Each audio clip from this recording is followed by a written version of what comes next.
Yo, what's up? Welcome back. It's your boy Karan KC Cadell on this beautiful Wednesday night. You already know what time it is. It is Sports Talk with KC, and I'm your host, Karan KC Cadell. As we do each and every Wednesday night at 7 o'clock. Tonight we're talking about the top 10 NFL defense D lines and going into 2024-2025 season. In the meantime, before we get started, please like, share, and subscribe to Town TV, as well as Jim Timmy Sports, where I do my Hard Knock Sports show over on their channel. And you can see the highlights of this show over on Town TV on YouTube as well. The audio version will be on Spotify and Apple Podcast, whatever get your podcast needs. So let's go ahead and lock in real quick. First up, you know how we do it. We give our honorable mentions. My first honorable mention will be the Green Bay Packers, led by Rashawn Gary, who had a really, really strong season last season. Despite having a small injury that slowed him a little bit, but still graded as one of the top defensive lines last year. Rated 79 grade on the Pro Football Focus grading scale. Of course, on the interior, you still got Kenny Clark for the Green Bay Packers, Preston Smith on the other side of him. They're still grooming some young guys. So later on this season or next season, could be an even better unit.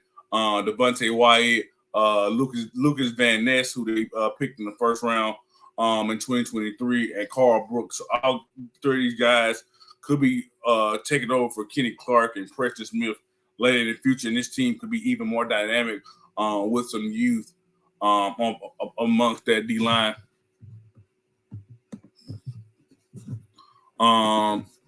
Another honorable mention I want to talk about is the Baltimore Ravens, who are really, really good, could possibly take a step back because of the losses they dealt with this past season. Well, not really D-line losses, more linebacker and cornerback loss. But yeah, man, this unit led by Odafe Owe last season had 51 quarterback pass pressures. Michael Pierce and Travis Jones in the interior, two guys who can really stout against the run. Not really known for pass rushes, so those guys in the interior kind of hold the unit back because of their pass production. So I'm not as high on them as some are. And then last season for Justin Maduki,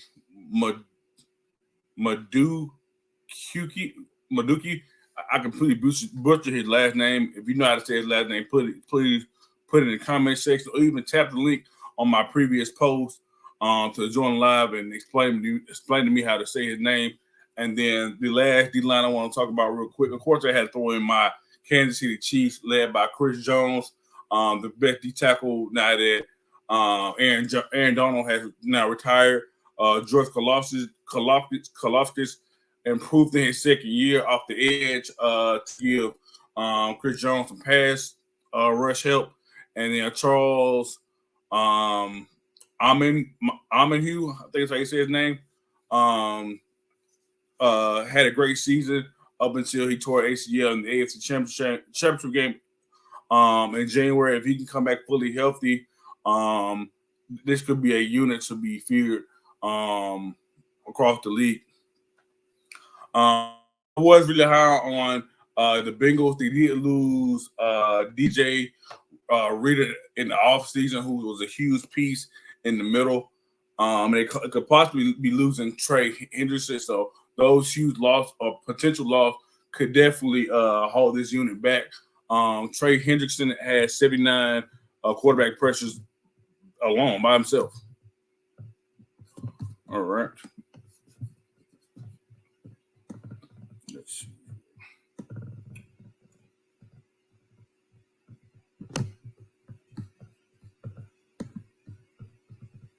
All right, number 10, I have the Houston Texans, who last season was great, but they definitely improved and got even better this offseason with the addition of Danielle Hunter, who replacing Jonathan Grenard.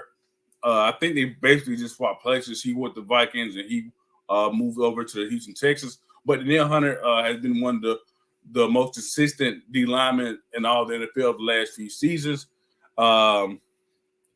Him. Wait.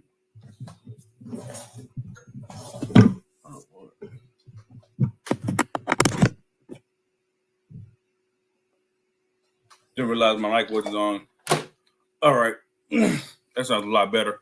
But yeah, number 10, I have the Houston Texans, who are now led by second-year pro Will Anderson, who was now joined by Danielle Hunter, one of the most consistent defensive linemen of the last 5 or 10 years. Joins them in Houston.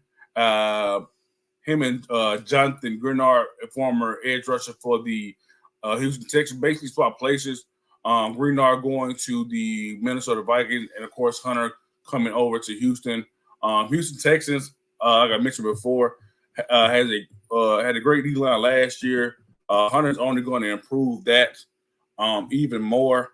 And this here you have Danico Autry and Foley Fatukasi, I think how you say his name. Those guys will lead the charge in the middle.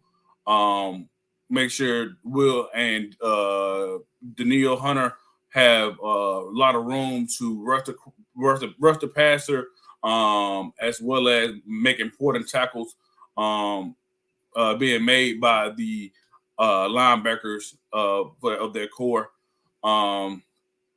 I can definitely see this group rising up. It's a couple of D lines that they're very, very close to. I think if a team like Las Vegas, who's my number 9 team, if a guy like Tyree Wilson doesn't step it up and take a leap in his second year, I can see a situation where the Houston Texans being better than them. Max Crosby's kind of really doing it all by himself up there in Las Vegas. The Steelers as well. Maybe an injury to T.J. Watt, because really the Steelers really are dependent on T.J. Watt's production to be one of the greater defensive line pass defenses in all of football because of him. And then, of course, the Indianapolis Colts, the division mate, have some really young guys off the edge. Kwity Paye, Alea Latu coming off the edge. The Forrest Buckner, who is aging, hasn't totally been worth the first-round pick. The 49ers, the Colts sent over to the 49ers for him as of yet for the Colts. So, yeah, the Texans can definitely make a leap. But, yeah, back to my number 9 team, the Las Vegas Raiders, of course, led by Max Crosby. Max Crosby is a all-pro, possibly the best pass rusher in all of football. Really gets it done. Led the league in sacks. Him and T.J. Watt have led the league in sacks over the last couple of years. So them guys are going back and forth. Tyree Wilson, a guy who I was very high on coming into the draft, who can play all across the line, 3 technique, 5 technique, out wide, and off the edge linebacker. A guy who I was really high on, has not made the complete jump over to being a top NFL edge rusher just yet. Hopefully, Max Crosby continues to demand double teams, and he can get to the pass to the quarterback. And of course, they signed Christian Wilkins this past offseason from the Miami Dolphins. Christian Wilkins is a top defensive tackle in this league, and will continue to be that for. I believe he'll continue to be that under Antonio Pierce. Antonio Pierce's defense. Christian Wilkins can do it all. He can rush. He can guard the run. So He's going to definitely open up lanes for Crosby and Wilson. And then if Wilson isn't ready just yet, Malcolm Cajunas is waiting in the wings to completely take over for Tyreek Wilson in that role. Or maybe it may be a different role for Tyreek Wilson. He's a great versatile player on that D-line out of Texas Tech. Pittsburgh Steelers, of course, led by J.J. Watt, T.J. Watt, J.J. Watt's little brother. It's been in this short period of time, his career has been just as dominant as his brother was. Has led the league in sack like his brother has won defensive player of the year. Enough about him. A guy who is starting to come along. A great pass rush partner to T.J. Watt. Alex Highsmith had I wouldn't say slow, but a relatively I'd say slow start to his career as far as getting to the pass rusher. But since coming over to the Steelers and developing into one of the better number two off the edge for the Pittsburgh Steelers, and then Cam Hayward, Mr. Consistent, down on the inside for the Pittsburgh Steelers. It is a great player in his own right, a former Pro Bowler. But as age come along with him, he can be the consistent one. He's been isn't the Pro Bowler he used to be, but is steady in his pass rush and run defense. We talked about the Indianapolis Colts being very young across the edge. On the edge, of course, Latu being a first-round pick this past season has not played it down in the NFL yet, but I do predict that he will have a great career. Kwity Paye off the edge as well. Had a solid season this past season in his rookie year. It's steady growing. He could be a 10-digit sack guy in the future. DeForest Buckner, another older guy as well, but still very productive. Grover Stewart and Samson Abukum are great in their own right as well. That team, I really believe that Colts team could go very far. I think that, of course, offense and defense go hand in hand. If defense can't stay out the field, offense doesn't get the chance to score, and vice versa. If offense aren't scoring or aren't driving the ball and giving the defense time to rest, that definitely will be hard on the defense to guard anyone. As far as the Colts go, like I said, I do believe they're going to have a great season as long as they have players like Anthony Richardson playing to their potential. A.D. Mitchell, guy who stole in the second round, come along and improve the second round grade or first round grade he really had to be true. But yeah, man, the Colts are really full of question marks and possibilities, and the D-line is one of their check marks on their list for next season. Dallas Cowboys next up. Another guy who would like to argue of being the best pass rusher in the NFL. Michael Parsons plays for them. And, of course, they have DeMarcus Lawrence, his running back on the other side. Michael Parsons can be your best linebacker, your best edge rushers as well. But he really is really striving in his current role with the Dallas Cowboys being the top edge rusher for them. It's really the face of the team, really. I know Dak Prescott is the quarterback, but Michael Parsons has shown since coming into the league he's a great personality, along with a great player, a guy a lot of the Dallas Cowboy young fans look up to. Like I mentioned before, he is arguably the greatest, the best outside rusher in the game, along with T.J. Watt. We know he can do every season, double-digit sacks. DeMarcus Lawrence had that same potential, and then they have a young guy I want to talk about real quick, and Mozzie Smith, a D tackle out of Michigan, who they drafted this past season, fit right in that D tackle role which they really needed to open up the things for Michael Parsons and DeMarcus Lawrence.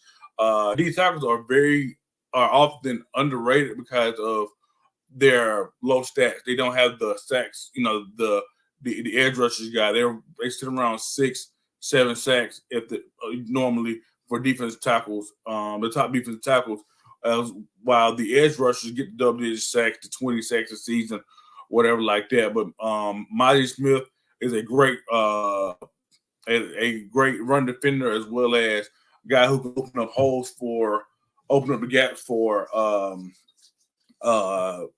Michael Parsons and those linebackers they have. Next up, we have the Cleveland Browns. Sitting at number 4, we have the Cleveland Browns, led by Myles Garrett, who is probably the best true defensive end in the game right now. On the other side, you have Zadarius Smith, a guy who's been around the league, has paid for the Ravens, paid for the Patriots, has truly found a home. The Vikings has truly found a home in Cleveland alongside Myles Garrett. Those two make probably the best pass rushing duo in all the NFL. Myles Garrett is a 20 sack guy. Zadarius get you about 10. They have David Tomlinson, a former Alabama alumni, down in the middle to help those guys get to the quarterback and take on those double teams for them. Okay. But yeah, Myles Garrett is very feared amongst throughout the league. Rightfully so. Coming out of Texas A&M, I really liked him as a stand-up guy or a guy with his hand in the dirt. Myles Garrett can do it all. He's a freaking nature athlete.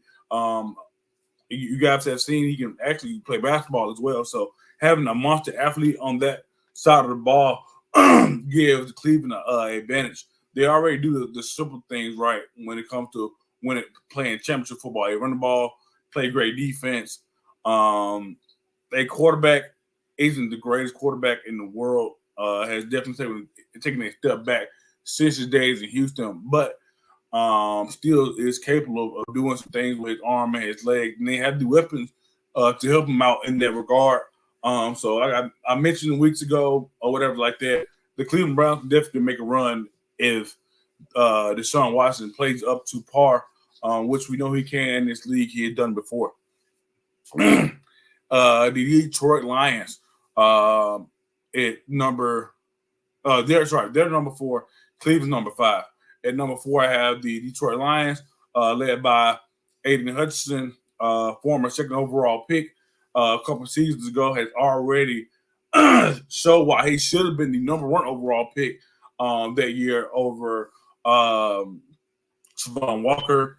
Aiden Hutchinson has been a double-digit sack guy since entering the league, and is now leading the Lions to he helped lead the Detroit Lions to doing their best seasons in their history of their team. DJ Reader came over from the Bengals to help their middle market. Davenport, he's on a prove-it deal, but is a former first-round pick. If he can ever even be a small smidge of what that first-round pick entailed, he's going to be great for the Detroit Lions. Should get a lot of single teams with DJ Reader and Aiden Hutchinson on the line, but don't sleep on Aleem McNeil. Is a solid defensive tackle in his own right. He's more of the pass rusher between the two, him and DJ Reader, but can stop the run as well. I can't wait to see what the D-line does next season to offenses. Is going to be very, very scary. All right. And then next up at number 3, we have the Philadelphia Eagles, who is led by a lot of Georgia guys. I'm just going to say that. Jalen Carter in the middle have become one of the top 3 techniques in the league.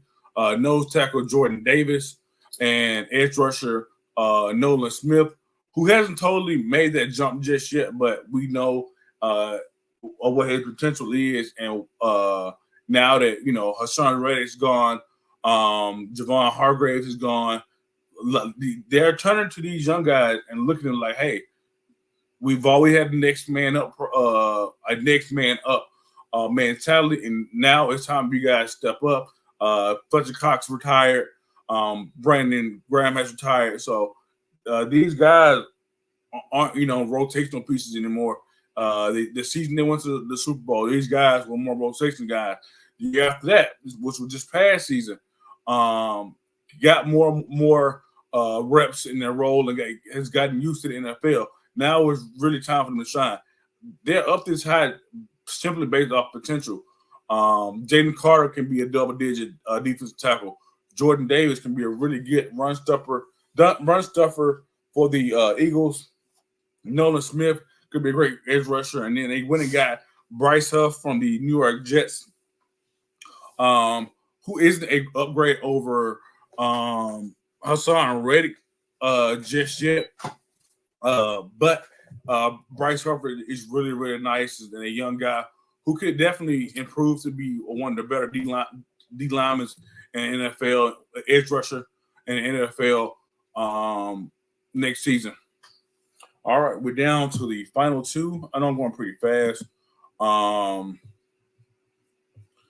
just trying to get through this show. But yeah, man, the San Francisco 49ers led by Nick Bosa, who's arguably between him and his brother Joey has surpassed him already in his short young career. A double-digit sack guy who's only getting better. They're only adding to that D-line unit to help him out. They added Javon Hargraves last year. Of course, Nick Bosa's stats has gone up. The 49ers made it to the Super Bowl, barely losing to the Kansas City Chiefs in overtime. But yeah, man, this 49er defense could be generational. They also have Leonard Floyd, a guy who's been around the league and has done great things with teams like the Rams and with the Chicago Bears, just to name a few. Between those 3 guys, the 49ers defense could be really, really great and possibly go back to the Super Bowl, maybe even win it. Some would say if they can keep that team together. I know it's a lot of talks about Brandon Ayuk asking for a trade. Deebo Samuel name's been thrown around a lot in the trade rumor mill. So we'll see what they'll do offensively, but defensively with this D line, they can definitely be right back in the thick of things. And last but not least, we have New York Jets as far as the top defensive line in all of the league, led by Jermaine Johnson, who's been there for the last few seasons. Was they still in the draft when they got him? Dropped down to the 20s after being mocked as a top 10 pick, but the Jets swooped him up, and he's shown why he should have been a top 10 pick of that year draft. And then the next year they went and got Will McDonald, defensive tackle out of Arizona State, who's came along very well, can be that 3-5 technique off the edge, interior, can do it all. And then Hassan Reddick, the Philadelphia Eagles, former Philadelphia Eagles edge rusher, replacing Bryce Huff. One of those situations where they basically just swap picks, swap players without trading truly. But yeah, man, Hassan Reddick is a double-digit sack guy as well, leading the locker room. They aren't the greatest in the run game, but pass rush wise, he got the quarterback, and I think Sauce Gardner really makes their job a lot easier, holding down the top receivers for the amount of time they give them, or they could really go vice versa. The D line helps out. Sauce Gardner does the job even better, and Same for Sauce. Sauce make it better for them. But yeah, man, those were my top 10 defense lines in the NFL. I know I didn't spend much time on it tonight. Kind of got off to a late start. And also, I'm not sure if you guys heard the first part of my mentions, my honorable mentions. I didn't have my microphone plugged up. Don't know why. But if you did hear me, please give me a thumbs up in the comment section. Please comment your top 10 D-line, top 5 D-lines, your favorite defensive line player. Whatever it is, man, you would like to say, man, I just enjoy the love talking to you guys. Thanks for the support over the last 3 years of me doing this. Please like, share, and subscribe if you really focus with your boy, man, to Titletown TV on YouTube. Follow me on Facebook, Karan Twin Cadell. All other social media platforms, Titletown TV _ KC. Be on the lookout for more Hard Knocks sports show over on the Jim Mint 10 Sports Channel, where I do my sports show over there as well. So yeah, man.